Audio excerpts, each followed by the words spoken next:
Bismillahirrahmanirrahim. Assalamualaikum warahmatullahi wabarakatuh. Di sini saya Hairul Umam Habibi dan partner saya Erika Hermayanti. Kami akan mengulas sedikit tentang pandemi COVID-19. Untuk topik pembahasan yang akan kami bahas yaitu yang pertama ada apa itu pandemi, yang kedua apa itu COVID-19, yang ketiga bagaimana cara mencegah penyebarannya. Akan dibahas oleh partner saya yaitu Erika Hermayanti. Dan untuk topik pembahasan nomor 4 sampai nomor 6 itu akan dibahas oleh saya sendiri.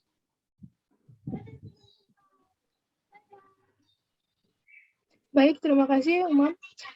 Nah, apa itu pandemi? Pandemi sendiri merupakan sebuah epidemi yang telah menyebar ke berbagai benua dan negara. Umumnya menyerang banyak orang. Sementara epidemi sendiri adalah sebuah istilah yang telah digunakan untuk mengetahui peningkatan jumlah kasus penyakit secara tiba-tiba pada suatu populasi area tertentu. Pasalnya, istilah pandemi ini tidak digunakan untuk menunjukkan tingginya tingkat suatu penyakit, melainkan hanya memperlihatkan tingkat penyebarannya saja. Next one. Nah, apa itu COVID-19? COVID-19 atau yang biasa disebut coronavirus disease 2019 adalah penyakit yang disebabkan oleh jenis coronavirus baru yaitu SARS-CoV-2 yang dilaporkan pertama kali di Wuhan, Tiongkok pada tanggal 31 Desember 2019. COVID-19 ini dapat menimbulkan gejala gangguan pernapasan akut seperti demam di atas 38 derajat Celcius, batuk, dan sesak nafas bagi manusia.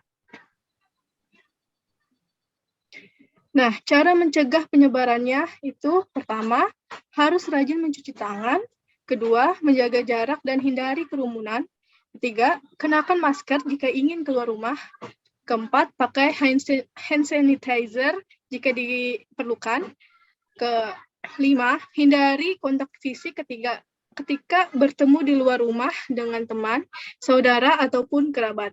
Keenam, konsumsi vitamin dan makanan yang sehat. Topik selanjutnya akan dibahas oleh partner saya, Hairul Umam. Silahkan Hairul Umam. Ya, terima kasih Saudara Erik. Di sini saya akan membahas dari dampak pandemi COVID bagi kehidupan. Yang pertama di ekonomi. Nah, di ekonomi itu terbagi beberapa sektor. Yang pertama sektor pariwisata, di mana pada masa pandemi ini pariwisata pun menjadi sepi sehingga untuk sektor pariwisata ini terjadi penurunan. Terus ada sektor industri, di mana produksi berkurang, maka terjadinya pengurangan atau pegawai pekerjaan, yaitu melakukan sebuah PHK. Selanjutnya ada kemajuannya juga di bidang ekonomi, yaitu banyaknya masyarakat yang memakai uang digital. Terus ada dampak pada masyarakat dan pekerjaan. Untuk masyarakat yang pada masa pandemi di awal-awal, banyak masyarakat yang merasa was-was dan sehingga terjadi banyak penimbunan masker. Terus ada juga kayak orang-orang yang berebut bahan pokok di swalayan.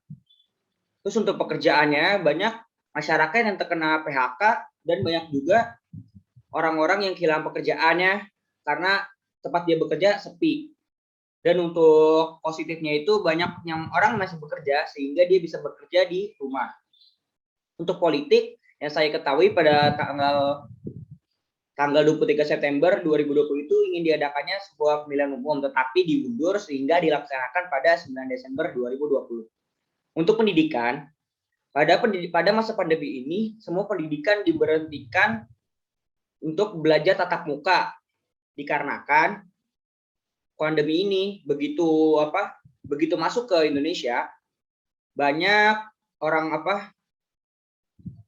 masyarakat yang lebih mudah terpapar jika bertemu atau belajar tatap muka.